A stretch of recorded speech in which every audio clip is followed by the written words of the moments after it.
Next topic हमारे पास है pressure. Pressure in fluid. पहले समझते हैं फ्लूइड क्या है। वैसे तो हम लोगों ने इससे पहले वाले चैप्टर में फ्लूइड की डेफिनेशन समझी थी। फ्लूइड वो होता है जो फ्लो कर सकता है, ठीक है।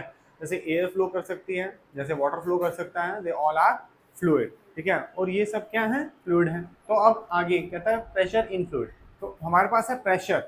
प्रेशर क्या होता है कि वही फोर्स अपॉन एरिया। क्वेश्चन आता है हमारे पास कि फ्लूइड एक्सर्ट करता है प्रेशर हर डायरेक्शन में। इसका बेस्ट एग्जांपल है, आप बैलून फुलाओ पानी से, ठीक है। उसके बाद अगर वो बैलून बर्स्ट होता है तो किस डायरेक्शन से होता है? किसी भी डायरेक्शन से हो सकता है, कोई पर्टिकुलर डायरेक्शन नहीं है। क्यों? क्योंकि वो फोर्स हर डायरेक्शन में लगा रहा है, even in upward direction, upward में भी लगाता है। इसका बेस्ट एग्जांपल, नहाते नहाते कभी कभी हम बच्चे होते थे, मैं तो था, तुम हो, तो मग होता है जिससे हम नहाते हैं, डब्बा बोलते हैं जिसे, मग। उस मग को ऐसे करके रखो और छोड़ो, शाक करके शूट होके ऊपर आता था। ये शूटिंग इफेक्ट जो हम लोगों को दे रहा है वो कौन दे रहा है? Pressure exerted by fluid. वो अपवर्ड डायरेक्शन में भी दे रहा है, इसका ये रीजन है। तो अब बायंट फोर्स क्या है? वो फोर्स है, जैसे आपने फ्लूइड के ऊपर जो लगने वाला प्रेशर है वही है, वैसे ही बायंट फोर्स है।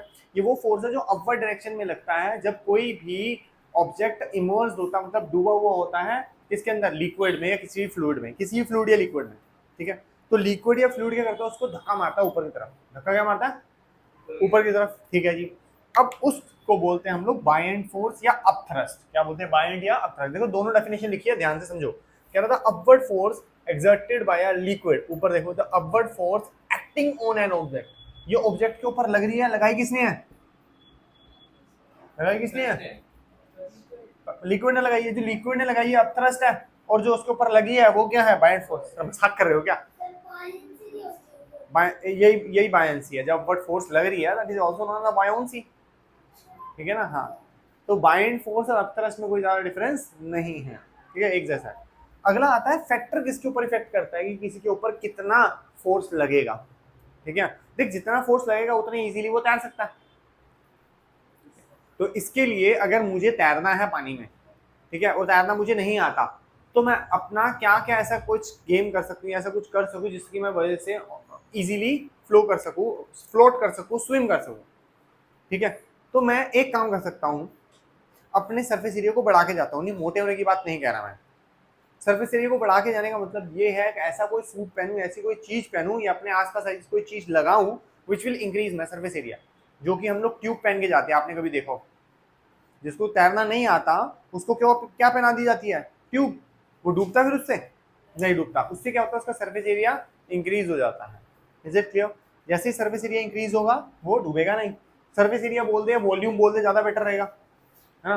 तो क्या करते हैं, फैक्टर कौन सा है? Volume of an object emerge in liquid. जो पानी के अंदर जो वॉल्यूम डूबी हुई है उसका कितना वॉल्यूम है उसके ऊपर इफेक्ट करता है बाइंड फोर्स, की जितना फोर्स उसको लगाना है। देख, जितना ज्यादा वॉल्यूम उतना ज्यादा फोर्स लगेगा, उतना इजीली वो तैर सकता है।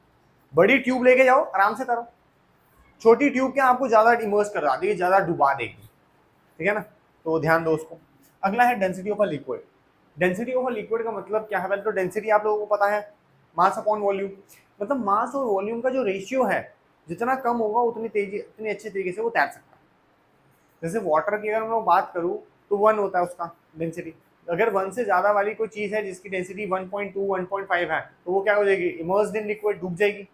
जिसकी 1 से कम है, लेट्स से 700 एंड समथिंग, जो पेट्रोल रहता है, it is having 700 and something, 795 785 petrol की डेंसिटी है। पानी के ऊपर तैरेगा, डूब जाएगा, इट विल फ्लोट, ठीक है। जिसकी डेंसिटी कम वो फ्लो करेगा, जिसकी डेंसिटी ज्यादा वो डूब जाएगा। शिप की बात करें, शिप की डेंसिटी हाई होती है, लो होती है? सर तैर रहा है तो मतलब लो होगी। लो कैसे होगी? वो अपने सरफेस एरिया को इतना बढ़ा देते हैं जिसकी वजह से उसका मास उस सरफेस एरिया के हिसाब से कम हो जाता है और वो पानी से भी कम डेंसिटी लेके ट्रेवल कर रहा है। जबकि शिप लोहे का बना है, उसकी सारी शेप में ही गेम है। उसकी शेप जिस टाइप से बनी है वही इंडिकेट करती है उसकी डेंसिटी का कम होना। ठीक है, जितना आप शिप देखते हो उससे ज्यादा वो नीचे होता है, ठीक है। जितना आप देख रहे हो ना, जितना आपको 30-40 फीट का दिख रहा है ऊपर से नीचे पानी तक, वो मैं कह रहा हूँ 20 फीट तो नीचे भी होगा, 20 फीट तो नीचे भी होगा, अगर वो 30 फीट ऊपर है तो इस चीज आप लोगों को समझ आई? बिल्कुल ठीक बात है। आगे देखते हैं। अगर हम लोग बात करें शिप की, तो शिप फ्लो कैसे कर रहा है, फ्लोट कैसे कर रहा है? बेटा फ्लोट तो ऑब्वियसली पानी जो उसके ऊपर प्रेशर लगा रहा है अपर डायरेक्शन में, उसी की वजह से तो कर रहा है। जितना ज्यादा वॉल्यूम होगा उतनी ज्यादा उसको जगह मिलेगी अपवर्ड प्रेशर लगाने के लिए। इसी वजह से वो अच्छे से फ्लो कर पाएगा। ठीक है, ये समझ आई?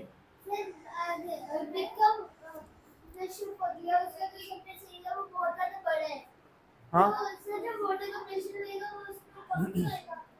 अब सरफेस एरिया ज्यादा है तो कम क्यों होगा प्रेशर? प्रेशर पड़ रहा है, फोर्स अपॉन एरिया है, फोर्स अपॉन एरिया।